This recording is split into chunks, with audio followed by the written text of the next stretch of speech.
Kevin Feige made the bold call to cast Robert Downey Jr. as Dr. Doom, a decision that changed the MCU's future. Welcome to Stats In. If you're just joining us, please subscribe and don't forget to turn on notifications bell for more video.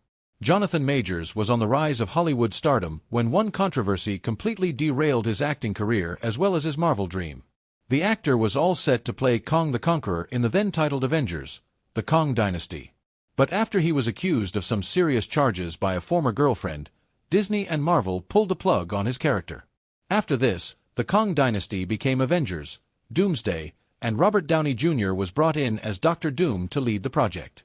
Joe and Anthony Russo have played a huge role in transforming the Marvel Cinematic Universe with their bold creative vision. They directed some of the most intriguing and biggest masterpieces out there, such as Avengers, Infinity Wars and Avengers, Endgame. But when it came to one of the most important casting decisions of the year, one that kept Jonathan Majors out of the MCU, wasn't theirs.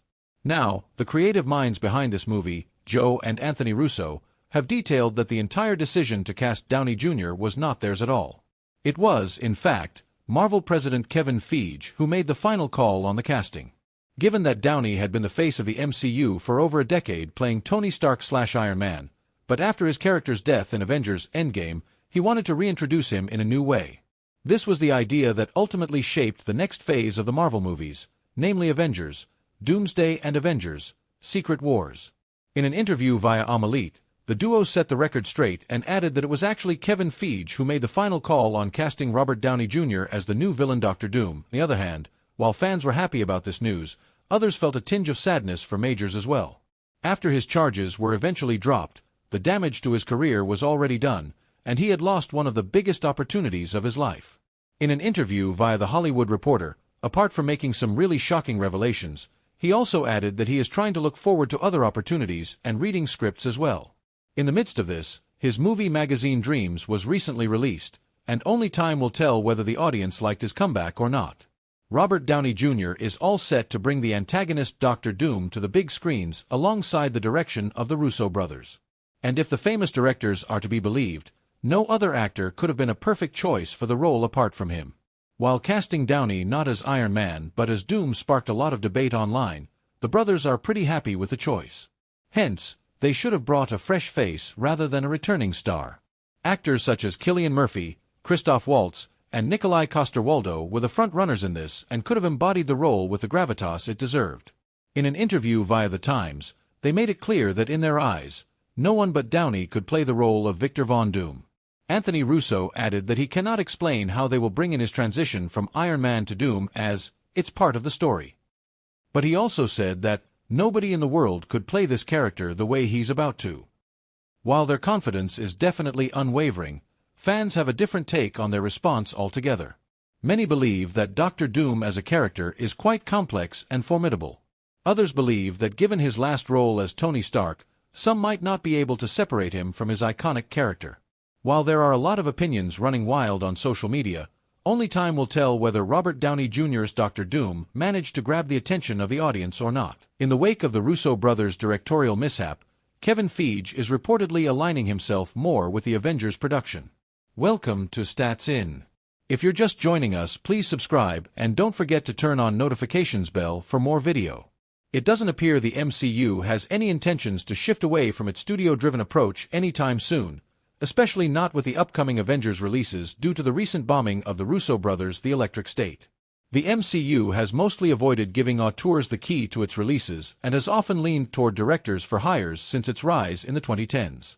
Although it has worked for them in the past, post-Endgame, the reception has been pretty mixed, which is partly due to the growing superhero fatigue and the lack of a singular artist's vision in Marvel's studio-dominated template. Per semi-reliable scooper, Daniel Richman, Feige is reportedly taking a more hands-on approach for the upcoming Avengers flicks given his alleged skepticism toward the Russos after The Electric State. With Avengers being such a high-stakes franchise, Feige's hands-on approach is understandable. Looking forward to seeing how this develops. Outside of the MCU, the Russo brothers have struggled with their directorial ventures, which involve Cherry, The Gray Man, and the critically penned The Electric State, whose failure reportedly has Kevin Feige worried. Although Jeff Loveness, former writer of Avengers 5, was axed from the job after the lukewarm reception to Quantumania and the scrapping of the Kong storyline, with just 1 year remaining, replacing is no longer an option. Amidst the reports of Feige and company being concerned about Doomsday's fate, the Russo brothers recently confessed that they initially resisted the prospect of returning to the MCU. Even though both Feige and Robert Downey Jr. were adamant about closing the deal, the directing duo refused to budge without a story in hand, via Amalite. While time will tell if this approach, if true, from Feige will yield results or not, considering the MCU is coming off a pretty tumultuous run post-Endgame, it's easy to see why some might still be a bit skeptical. Then Robert tried to talk us into doing Doomsday and Secret Wars, and we said, no. We just didn't have a story. We didn't have a way in. We were resistant for a while. In the end, the duo were sold on screenwriter Stephen McFeely's pitch, which made them confident about an MCU return. Marvel has an event problem. The franchise has managed to drive itself into the ground by positioning itself with narratives that are focused on events. Welcome to Stats In. If you're just joining us, please subscribe and don't forget to turn on notifications bell for more video. Kevin Feige has made a lot of money off of the model that allowed him to do films like Avengers, Endgame and Infinity War, and that model itself has come to bite him at the most crucial moment of the MCU's history. Marvel films and comics might need to gear up to take on DC in 2025 with a new creative direction. This focus on crossover events, especially in the wake of films like Avengers, Endgame, seems to have hit Marvel in the worst way possible. DC has a very clear advantage in the film side of things, with crossover events not being that big a part of their stories. However, Marvel can still have its day in the sun, even if DC is bringing out the big guns. As DC gears up to bring out the big guns with Superman this year, Marvel finds itself in a very tumultuous position at the box office. Thunderbolts, The Fantastic Four, First Steps, and Captain America, Brave New World have all very shoddy chances at breaking even at the box office, as fans are more concerned with events like Avengers, Secret War and Avengers, Doomsday. Be it Captain America, Brave New World, or The Fantastic Four, First Steps, 2025 seems to be stacked for Marvel Studios. However, the slate, except for maybe Daredevil, Born Again, simply does not seem to have the star power to carry the projects for the mainstream audience. While crossover events might have ruined Marvel, whether it be films or comics, there is one way in which Marvel can actually deliver great standalone films, and ironically, it has already been done in films like Spider-Man, Homecoming and Thor, Love and Thunder. The idea that Marvel can run with is having cameos and secret cast members in films that can cross over without the need of there being big and important events. It has already been a staple in comics and should be something that can work in films. As opposed to them, DC has managed to keep its fans focused on characters instead of teams. While the DCU did not have much luck in live action, James Gunn has been careful to announce projects about individuals, rather than simply focusing on assembling the Justice League to fight Marvel. Anthony Mackie's Sam Wilson was last seen on a Disney Plus series The Falcon and the Winter Soldier, which a lot of fans have forgotten about. Thunderbolts don't have any heavy hitters leading the charge for a crossover film, except for maybe Florence Pugh.